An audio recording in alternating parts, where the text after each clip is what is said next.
Welcome in our channel education hub for all. आप लोगों का फिर से बहुत बहुत अभिनंदन हमारे चैनल, आपके channel education hub for all पे। सभी एग्ज़ाम के लिए ये रामबाण साबित होने वाला है। कॉस्मोस पब्लिकेशन के NCERT सार संग्रह के अनुसार हम चला रहे हैं। ये टॉपिक वाइज टॉपिक वीडियो आपका आता रहेगा, बट आप कमेंट करके ज़रूर बताएं, इससे हमें प्रोत्साहन मिलती है। चलिए आगे बढ़ते हैं हम लोग। आज का हमारा चैप्टर है भारत का संवैधानिक विकास। संविधान कॉन्स्टिट्यूशन क्या है वो देख लें। वह वैधानिक दस्तावेज है जिसमें शासन के उन मूलभूत सिद्धांतों का वर्णन होता है जिनके अनुरूप किसी भी देश या राज्य के शासन का संचालन किया जाता है। किसी भी देश के संविधान से शासन के मूलभूत आदर्शों का संकेत मिलता है। साथ ही यह भी स्पष्ट होता है कि सरकार के विभिन्न अंग किस प्रकार से कार्य करेंगे तथा उनके बीच किस प्रकार का अंतर संबंध व शक्ति संतुलन होगा।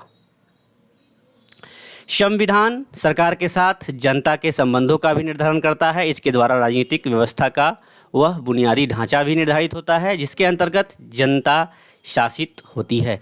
ये आपका बेसिक है, ये स्टार्ट है, इसलिए इसे भी आप ध्यान से देखें। इसमें सारा एक्ट के बारे में देख लेंगे हम लोग शॉर्ट में। फिर आपका ये पार्ट फर्स्ट है, फिर पार्ट 2 भी आपके अनुसार आएगा।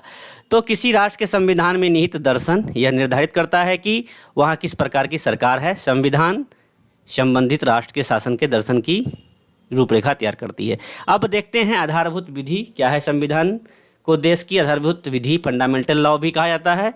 संविधान को क्या कहा जाता है? देश की आधारभूत विधि, फंडामेंटल लॉ। याद रखिएगा, ये भी क्वेश्चन में आ सकता है।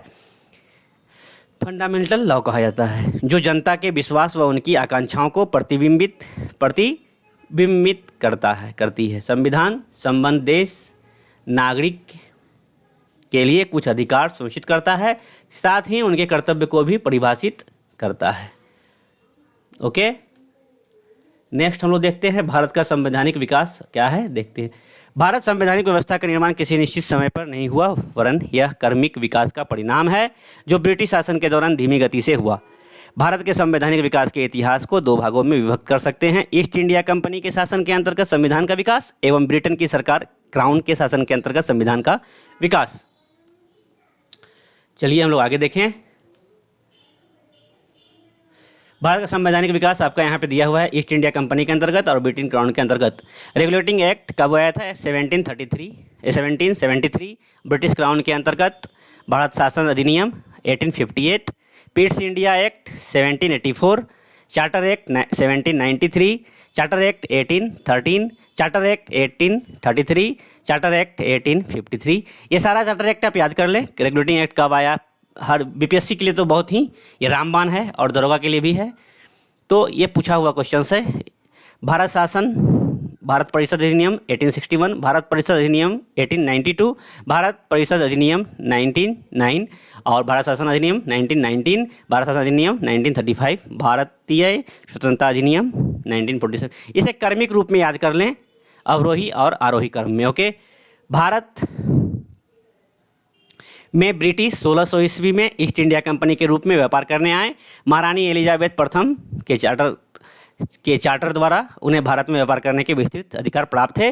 कंपनी जिसके कार्य अभी तक मात्र व्यापारिक उद्देश्य तक ही सीमित थी, सन 1765 में बंगाल, बिहार और उड़ीसा के दीवानी अर्थात राजस्व एवं दीवानी न्याय के अधिकार प्राप्त कर लिए। इसके साथ ही भारत में कंपनी की क्षेत्रीय शक्ति बनाने की प्रक्रिया प्रारंभ हुई। जिस समय तक 1858 ईस्ट इंडिया कंपनी का शासन रहा, ब्रिटेन की संसद विभिन्न अवसरों पर अनेक कानून अथवा आदेश पत्र, जिससे हम लोग बोलते हैं कंपनी चार्टर का मतलब आदेश होता है, आदेश पत्र जारी करके कंपनी के शासन पर नियंत्रण रखती रही।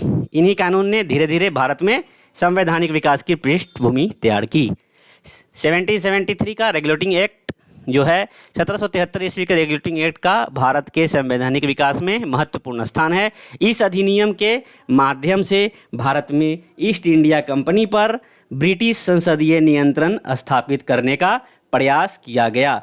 तभी कौन थे तत्कालीन प्रधानमंत्री? लॉर्ड नॉर्थ द्वारा गोपनीय समिति सेक्रेट कमेटी की सिफारिश पर 1773 ईस्वी में पारित एक्ट को किसकी संज्ञा दी गई? तो ये रेगुलेटिंग